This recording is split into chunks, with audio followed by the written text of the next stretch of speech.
विधानसभा उपाध्यक्षपदी अण्णा बनसोडे यांची बिनविरोध निवड करण्यात आली आहे। राहुल नार्वेकरांकडून बनसोडेंच्या नावाची घोषणा करण्यात आली आहे। विधान परिषदेत एकनाथ खडसे पुन्हा एकदा मंत्र्यांवर संतापले। सभागृहात फक्त 2 सदस्यांची उपस्थिती असल्याने खडसेंनी संताप व्यक्त केला। अंतिम आठवडा प्रस्तावाला सर्वोच्च स्थान असूनही सदस्य संख्या नसल्याने खडसे आक्रमक झाले।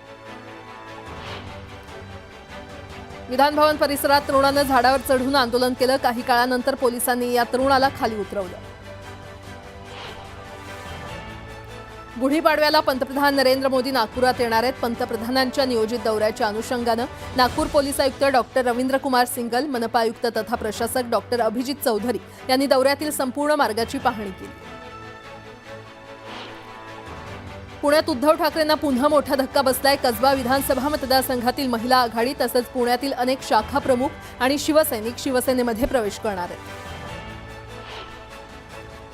वित्त विधेयक लोकसभेत 2025 मंजूर झालंय। अर्थमंत्री निर्मला सीतारामन यांनी सुधारित वित्त विधेयक 2025 सादर केलं।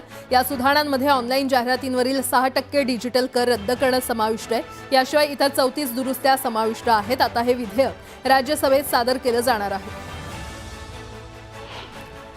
संतोष देशमुख हत्या प्रकरणातील तपास अधिकारी पोलीस उपाधीक्षक अनिल गुजर यांनी सरकारी वकील उज्ज्वल निकम यांची भेट घेतली आहे। तपासासंदर्भात दोघांमध्ये काही काळ चर्चा देखील झाली। मार्च एंडसोबत गुढीपाडवा आणि रमजान ईदच्या पार्श्वभूमीवर लासलगाव, मनमाडसह नाशिक जिल्ह्यातील बहुतांश बाजार समित्या 5 दिवस बंद राहणार आहेत। त्यामुळे 5 दिवसांनी बाजार समित्या सुरू होताच कांद्याची मोठ्या प्रमाणात आवक होऊन भाव कोसळण्याची भीती शेतकऱ्यांनी व्यक्त केली। रमजान ईद जवळ आल्यामुळे मुस्लिम बांधव ईद साजरी करण्यासाठी तयारी करू लागलेत। मालेगावातील सर्व बाजारपेठा ईदसाठी सजल्यात। सर्वच वस्तूंच्या किमतींमध्ये 15 ते 20% वाढ झाल्यानं नागरिकांना महागाईचा सामना करावा लागतोय। ईद आणि गुढीपाडव्यासारख्या आगामी सणांमध्ये शांतता राहण्याबाबत आणि कायदा सुव्यवस्था कायम ठेवण्यासाठी मालेगावात पोलिसांची बैठक पार पडली। यावेळी कायदा हाती घेत गडबड करणाऱ्यांची गय करणार नाही असा थेट इशारा विशेष पोलीस महानिरीक्षकांनी दिलाय। धुळ्याच्या फागणे शिवारात लांडग्यांच्या कळपानं हल्ला करत 16 शेळ्या फस्त केलेल्या आहेत। त्यामुळे शेतकऱ्याचं मोठं नुकसान झालंय। दरम्यान वन विभागानं लांडग्यांचा बंदोबस्त करावा अशी मागणी वन विभागानं केली आहे। आंबेगाव तालुक्यातील टाकेवाडी गावात बिबट्यानं संरक्षण भिंतीवरून उडी मारत 6 कोंबड्या फस्त केल्यात। हा सर्व प्रकार सीसीटीव्हीमध्ये कैद झाला असून बिबट्याला लवकरात लवकर जेरबंद करण्यात यावं अशी मागणी होते। वसोयात एका दुकानात मराठीच्या मुद्द्यावरून कर्मचारी आणि ग्राहकांमध्ये वाद झाला। व्हायरल व्हिडिओची मनसेनं दखल घेतली। मनसैनिकांच्या दणक्यानंतर कर्मचारी अखेर वठणीवर आले। अमरावतीच्या नांदगाव खंडेश्वर तालुक्यात वनप्राण्यांच्या हितोसामुळे शेतकरी हैराण झालेत। प्राण्यांनी पिकांचं नुकसान केलंय। आम्हाला नुकसान भरपाई द्या अन्यथा आंदोलन करू असा इशारा शेतकऱ्यांनी दिला। कोट्यावधींचा गंडा घालणाऱ्या रियाज बंदरकरला अटक करण्यात पोलिसांना यश आलंय। केरळच्या कोची विमानतळावरून रायगड पोलिसांनी आरोपीला अटक केली आहे। आरोपीने एकूण 1,78,00,000चा गंडा घातला होता। संत ज्ञानेश्वर महाराजांच्या समाधी मंदिरात पापमोचनी एकादशी निमित्त विविध रंगी आकर्षक फुलांची सजावट करण्यात आली आहे। समाधी मंदिरात दर्शन घेण्यासाठी भाविकांनी गर्दी केली आहे। मुसळ शहरातील खडका रोडवरील असलेला नाला प्लास्टिक आणि इतर कचऱ्यानं तुडुंब भरलेला होता। हे सर्व घाण पाणी रस्त्यावर आणि नागरिकांच्या घरी आल्यानं नागरिकांनी संताप व्यक्त केला आणि त्यानंतर पालिकेतर्फे नाले सफाईला सुरुवात करण्यात आली। संगमनेर तालुक्यातील कवठे खुर्द गावात बिबट्याचा मुक्त संचार पाहायला मिळतोय। शाळेच्या आवारात बिबट्या फिरताना दिसल्यानं दहशत वाढली। बिबट्याला तात्काळ जेरबंद करावं अशी मागणी ग्रामस्थांनी केली। बीड पोलीस दलात एका पीएसआयचं निलंबन करण्यात आलंय। रणजित कासले असं या पीएसआय रणजित कासले याचं निलंबन करण्यात आलेलं आहे। तपासाकरता परराज्यात ते गेले असता पैसे घेतानाचा त्यांचा व्हिडिओ समोर आल्यानं त्यांनी लाच घेतल्याचा आरोप करण्यात आला।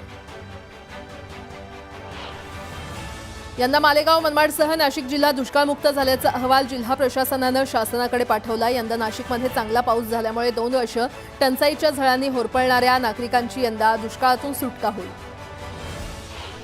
जळगावमधील दहिगावच्या ग्रामपंचायत कार्यालयात एका युवकानं सामानाची नासधूस केली। युवकानं कर्मचाऱ्यांवर हात उचलून धक्काबुक्की देखील केली। या प्रकरणी यावल पोलिसात गुन्हा दाखल करण्यात आला।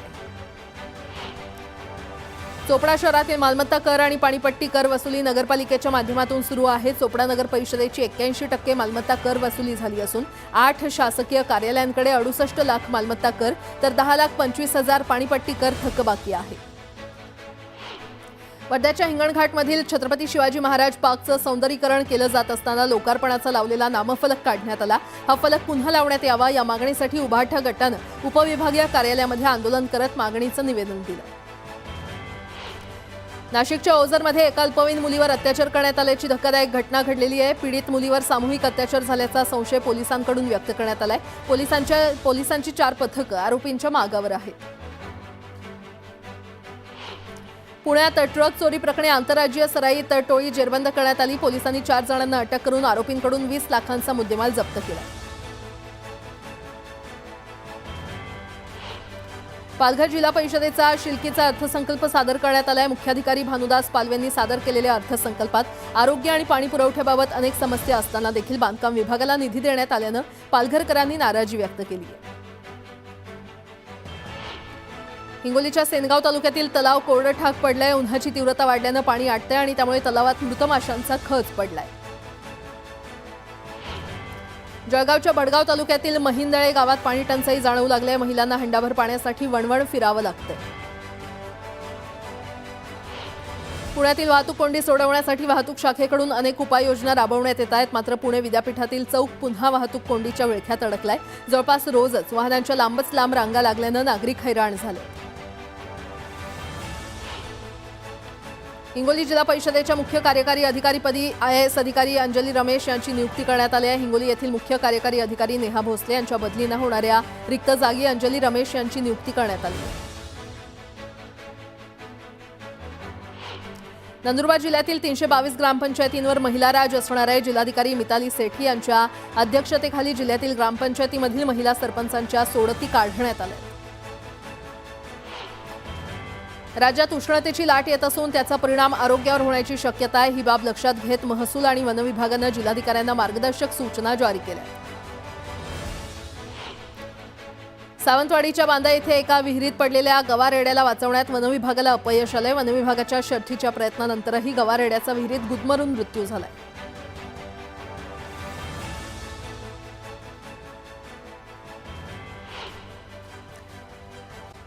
साई भक्तांसाठी खुशखबर आहे। शिर्डीच्या साईबाबा संस्थानच्या वतीनं साईबाबांच्या मूळ चर्मपादुका देशभरातील विविध शहरांमध्ये दर्शनासाठी उपलब्ध करण्यात येणार आहेत। 10 ते 25 एप्रिल दरम्यान हा दर्शन सोहळा संपन्न होणार आहे।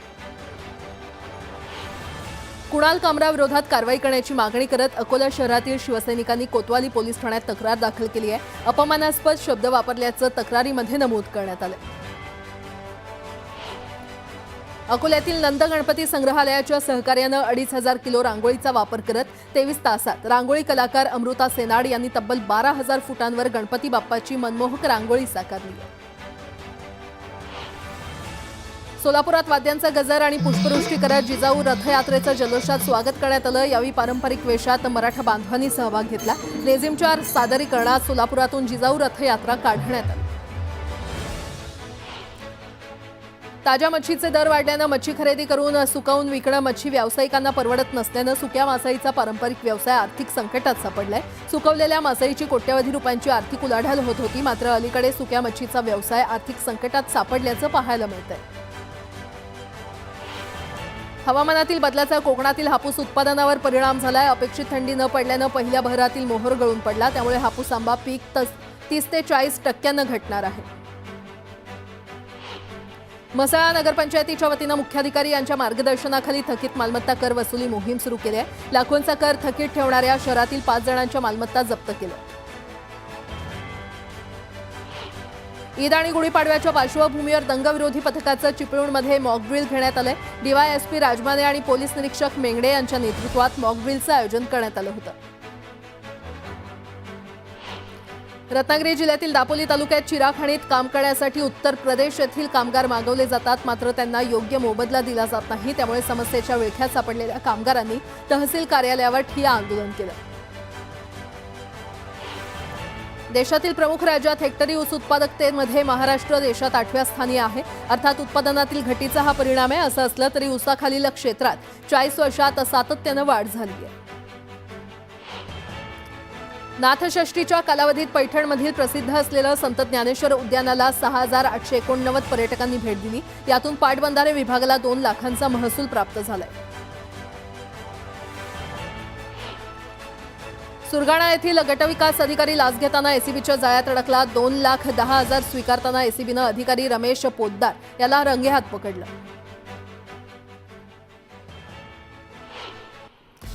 नाशिकमधून आता एक मोठी बातमी। नाशिकच्या रुईपेठा गावात झालेल्या गर्भवती महिलेच्या मृत्यूचं धक्कादायक कारण समोर आलंय। छळ करत गर्भवती महिलेची हत्या केल्याचं उघड झालंय। इन कॅमेरा केलेल्या शवविच्छेदन अहवालात धक्कादायक बाब उघडकीस आलेली आहे। तर आता रुईपेठा गावात जाऊन नाशिक ग्रामीण पोलीस तपास करणार आहेत। अज्ञात व्यक्तीवर नाशिक ग्रामीण पोलिसांनी गुन्हा दाखल केला आणि या संदर्भात अधिक माहिती देत आहेत आमचे प्रतिनिधी लक्ष्मण घाटोळ आपल्यासोबत जोडले गेलेले आहेत। लक्ष्मण, नाशिकच्या पेठ हर्सुल भागामध्ये एका आदिवासी महिलेचा मृतदेह आढळून आलेला होता आणि हा मृतदेह संशयास्पद अवस्थेमध्ये होता। ज्या वेळेला या महिलेला हा मृतदेह आढळल्यानंतर रुग्णालयात दाखल करण्यात आलं, त्यावेळेला या महिलेच्या अंगावरती वेगवेगळ्या प्रकारच्या जखमा होत्या, गळ्याला जखमा होत्या आणि गुप्तांगाच्या भागामध्ये देखील काही प्रमाणामध्ये जखमा असल्याचं सांगण्यात येत होतं। आणि या सगळ्या अनुषंगानं पोलिसांनी या सगळ्या प्रकरणाच्या तपासासाठी एक समिती गठीत केली होती। वैद्यकीय विभागानं अर्थात नाशिकच्या जिल्हा रुग्णालयानं देखील एक समिती गठीत करत या सगळ्या महिलेच्या शवविच्छेदनाचं जे आहे त्याचं व्हिडिओ रेकॉर्डिंग करण्यात आलेलं होतं। या सगळ्या प्रकरणाचं गांभीर्य लक्षात घेऊन आणि त्यानंतर आता तो जो अहवाल समोर आलेला आहे त्या अहवालामध्ये या महिलेला छळ करून मारल्याचं समोर आलेलं आहे।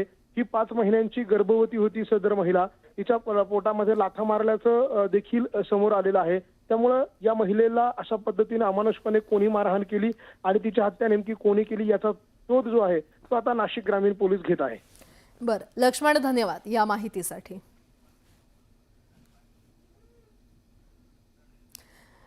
पुन्हा एकदा बातम्या पाहूयात वेगवान स्वरूपात। नंदुरबारमधील नवापूर नगर परिषद अंतर्गत घनकचरा व्यवस्थापनासाठी कोट्यवधी रुपये खर्च केले जातात, मात्र ठेकेदाराकडून ओला आणि सुका कचरा गोळा करून त्याचं विलगीकरण न करता एकत्रितपणे कचरा डेपोमध्ये फेकला जातो आणि त्यामुळे जिल्हाधिकाऱ्यांनी ठेकेदाराला काळ्या यादीत टाकावं अशी मागणी करण्यात आली।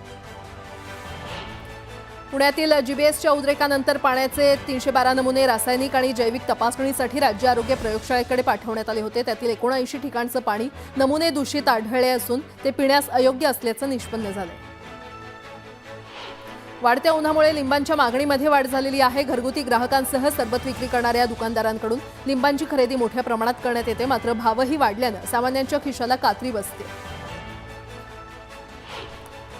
3.5 मुहूर्तापैकी एक असलेल्या पाडव्याच्या निमित्तानं आंबा बाजारात दाखल झालाय, मात्र हवामानातील बदलांमुळे मागील वर्षाच्या तुलनेत 40%च माल मार्केटमध्ये आलेत। परिणामी आंब्याचे दर वाढल्यानं 1 डझन आंब्यासाठी 1000 ते 1800 रुपये मोजावे लागत आहेत। मुंबई विमानतळाच्या एका शौचालयात मृत अर्भक सापडल्यानं खळबळ उडाली आहे। एका अज्ञात व्यक्तीनं हे नवजात बाळ टर्मिनल 2च्या कचरा पेटीत टाकलं होतं। या प्रकरणी पोलिसांनी गुन्हा दाखल केला असून सीसीटीव्हीच्या आधारे अज्ञात व्यक्तीचा शोध घेतला जातो। मुंबई विद्यापीठात देशातील पहिलं कार्बन डेटिंग कालमापन केंद्र पूर्ण क्षमतेनं कार्यान्वित झालंय। सुमारे 20 कोटी खर्चून उभारलेल्या या केंद्रामुळे 50,000 वर्षापूर्वीच्या इतिहासाची अचूक कालगणना करणं शक्य होणार आहे। मुंबईतील तापमानात घट कायम असून पारा 35च्या आत असल्याचं भारतीय हवामान खात्यानं सांगितलेलं आहे। मुंबईच्या कमाल तापमानात घट असली तरी उकाडा मात्र कायम आहे। राज्यातील 1513 प्राथमिक दूध उत्पादक संस्था अवसायानात गेलेल्या आहेत आणि राज्यातील 36 जिल्ह्यांमध्ये सध्या 12,368 दूध संस्था असून 141 संस्थांना टाळं लागले। गेल्या 13 वर्षांपासून फक्त कागदावर असलेले ठाणे महापालिकेचं पार्किंग धोरण आता प्रत्यक्षात साकारणार आहे। नव्यानं हे धोरण ठरवणार असून लवकरात लवकर शहरात विविध ठिकाणी सर्वेक्षण सुरू होणार आहे। या धोरणानंतर ठाण्यातील विविध 168 रस्त्यांवर 11,931 गाड्यांचं पार्किंग करण्याची सोय उपलब्ध होणार आहे। देशावर गेले 10 वर्षात विदेश कर्ज तब्बल $250 अब्ज वाढलेलं आहे। लोकसभेत विचारलेल्या प्रश्नाला उत्तर देताना अर्थमंत्री निर्मला सीतारमण यांनी ही माहिती दिली आहे। पश्चिम रेल्वेनं आपले सर्व विभाग आणि आस्थापना भंगारमुक्त करण्याचं उद्दिष्ट ठेवलंय। या विशेष मोहिमेअंतर्गत प्रशासनानं 2024-25 या आर्थिक वर्षात भंगार विकून तब्बल 507.78 कोटी रुपये कमावले। मुंबईतील केईएम रुग्णालयासह राज्यभरातील रुग्णालयांची महात्मा फुले आणि आयुष्मान योजनेची थकीत बिलांची रक्कम येत्या 8 दिवसात सरकार देणार आहे, अशी ग्वाही आरोग्यमंत्री प्रकाश आंबेडकर यांनी दिली आहे. पीओपी पासून बनवलेल्या मूर्तीचा वापर आणि विसर्जन करण्यास बंदी घालण्यात आली आहे. याबाबत सीपीसीबी मार्गदर्शक तत्वांना गणेश मूर्तीकारांनी उच्च न्यायालयामध्ये आव्हान दिले. नवी मुंबई विमानतळ प्रकल्प कामासाठी करण्यात आलेल्या गौण खनिज उत्खनन भरावाच्या अनुषंगानं भरलेले रॉयल्टीचे 21 कोटी सिडकोला परत करण्याचे निर्देश महसूल विभागानं रायगड जिल्हाधिकाऱ्यांना दिले आहेत. सिडकोच्या माध्यमातून विमानतळ प्रकल्पाचं काम केलं जातंय. जेएनपीए मुंबईतील मालेट बंदरात भाड्यानं घेतलेल्या 3.16 एकर क्षेत्रावर 1000 कोटी रुपये खर्च करून कॉर्पोरेट कार्यालयासाठी 20 मजल्यांची इमारत उभारण्यात येणार आहे. याची घोषणा अध्यक्षांनी केली आहे. मुंबई नाशिक महामार्गावर टेम्पो आणि डंपरचा अपघात झाला. अपघातात एक जण किरकोळ जखमी आणि एक जण गंभीर जखमी झालाय. चिपळूणमधील पिंपळी गावात भंगार गोदामाला भीषण आग लागली. आगीनंतर परिसरात धुराचे लोट पसरले. 2022 आणि 2024 या कालावधीमध्ये देशभरात रॅगिंगचे बळी वाढलेत. अहवालानुसार 3 वर्षात रॅगिंगमुळे तब्बल 51 विद्यार्थ्यांचे बळी गेलेत, तर रॅगिंगच्या तक्रारींची संख्या 3156 वर गेली आहे. सोलापूरच्या शांतीनगर परिसरात प्लास्टिक कारखान्याला भीषण आग लागली. आगीमध्ये कारखान्याचं मोठं नुकसान झालं, मात्र आगीचं कारण अद्याप अस्पष्ट आहे. बारामतीतल्या सातव चौकात एका कारनं पेट घेतला. सुदैवानं यात जीवितहानी झाली नाही, मात्र या आगीत कारचं मोठं नुकसान झालंय. ऐन रमजानमध्ये सुकामेव्यातील काही पदार्थांचे दर दुपटीनं वाढलेले आहेत. वाढलेल्या महागाईनं शिरखुर्माचा गोडवा कळवटलेला आहे. बाजारातील खरेदी विक्रीवर देखील त्याचा परिणाम झालाय. यंदाच्या गुळ हंगामाच्या शेवटी गुळाला चांगला दर मिळत असल्याचं चित्र गुळ कोल्हापूर बाजारात आहे. गेल्या 15 दिवसांपासून येथील बाजार समितीचा गुळ बाजार तेजीच्या दरात स्थिर आहे. गुळाचा दर 4200 ते 4500 रुपये प्रति क्विंटल इतका आहे.